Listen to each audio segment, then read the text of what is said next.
دا یوی خور سوال کړی دی چې دلته یو کس دی او هغه عقیده د الحاد لري، ملحد دی، انګریزانو ملکونو کې اوسیږي او هغه داسې خبرې کوي چې د الله نه منکر دی والعیاذ بالله، او بله دا وایي چې دا پیغمبر عربو ته راغلی دی او دا د عجبو نه دی او دا دین د عربو راویستی دی، دا د عجمو قصې نه دي او دې ته ضرورت نشتی، داسې عربو د ځان نه خبرې راویستې دي. دې سړي سره نکاح کول څنګه دي او په دې نیت چې الله وله کېدی شي هدایت ورکړي؟ الجواب، پیغمبر صلی الله علیه وسلم دا وصیت کړی دی چې اذا اتاکم من ترضون دینه، کله چې تاسو پسې دې سړی راشي د خور او لور دپاره چې تاسو یې په دین راضي نو ده سره نکاح کوئ. دا بنیاد دی، اصل به کتی کېږي دین ته. بیا دویمه خبره دا ده چې زنانه چې ده دا کمزوري ده د نارینه نه، او داسې ډېر لږ کېږي چې زنانه سړي ته نیغه لار وښیي. اکثر داسې کېږي چې سړی د ځان سره زنانه ګمراه کوي یا د ځان سره دینداره کوي د الله په توفیق سره، خو نور زنانه د سړي نه کمزوري ده. یو خو دا غلط سوچ شو چې یعنی کېدی شي الله وله هدایت ورکړي، نه دی خو ملحد دی، دی خو د الله نه منکر دی. چې یو سړی مسلمان یو بېدینه وي، کمزوری ایمان والی، نو موږ دغه ټیم کې هم زنانه ته وایو چې ده سره نکاح کول غوره نه دي، غوره نه دي ځکه چې بېدینه دی، تا به هم بېدینه کړي، بچی به دې بېدینه وي. پاتې له ده چې ملحد په باره کې وایي چې کېدی شي الله ورته هدایت وکړي، دا کمزوری سوچ ته او کمزوري خبره ده. بلکې دې ځای کې د زنانه له داسې کار پکار دی لکه څنګه چې ام سلیم رضی الله عنها کړه. ام سلیم هغه زنانه د انس بن مالک رضی الله عنه مور ده، او د دې قصه مشهوره ده چې کله ابو طلحه رضی الله عنه راغی او دی وغوښته او په ورځو کې ابو طلحه رضی الله عنه کافر و، نو ام سلیم وغوښته وایي زه تا سره نکاح کوم.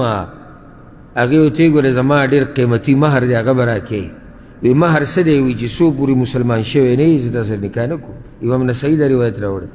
نو چې کله اسلام قبول کو دی مهر او ځکه ویلی کېږي وي تاریخ کې عظیم مهر هغه چې کوم د ام سلیم رضی الله عنها. ابو طلحه رضی الله عنه مسلمان شو، هغې ورسره نکاح وکړه. بله خبره، ملحد چې دا عقیده ساتي د الله نه منکر، د پیغمبر نه منکر او دین ته د عربو قصې وي والعیاذ بالله، دا د کفر خبرې دي. یو سړی د الله نه منکر دی، دی مسلمان کېدی نه شي. یو سړی دین ته د عربو قصې وایي، دی مسلمان کېدی نه شي. دا خو واضح ده. نو چې مسلمان نه دی، د هغه سړي سره د مسلمانې زنانه نکاح نه کېږي. او الله په قرآن کې دا خبره ښه واضحه بیان کړې ده، لا هن حل لهم ولا هم يحلون لهم. دا کافران دی مسلمانانو زنانو دپاره حلال نه دي او دوی د هغوی دپاره حلال نه دي. ولا تنکحوا المشرکات حتی یؤمن، د مشرکو زنانو سره به نکاح نه کوئ الله وایي څو پورې چې ایمان نه یې راوړه. ولا تنکحوا المشرکین حتی یؤمنوا، او مشرکانو نارینو له به خپله لور خور نه ورکوي چې څو پورې ایمان نه یې راوړي. نو د ملحد سره نکاح نه کېږي. بله دا خبره چې کوي چې د الله نه منکر، د الحاد نظریه بنیادي هغه دا ده چې دوی د الله د وجود نه منکر دي، او چې د الله نه منکر دي نو پاتې لا بیا قرآن شو، پیغمبر شو، آخرت شو، دي نه خو به منکر او د دې ملحدینو عقیده د دهریو په شان ده.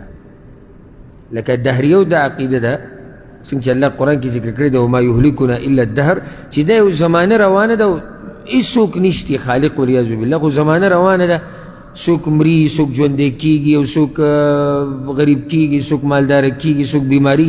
دا د دنیا نظام دی، د دې چلوونکی او هېڅوک نشتی. دا په خپله د قصه داسې روانه ده. نو هغوی د خالق نه منکر دي. الحاد نظریه دا هم دقه شان دې ته نږدې ده.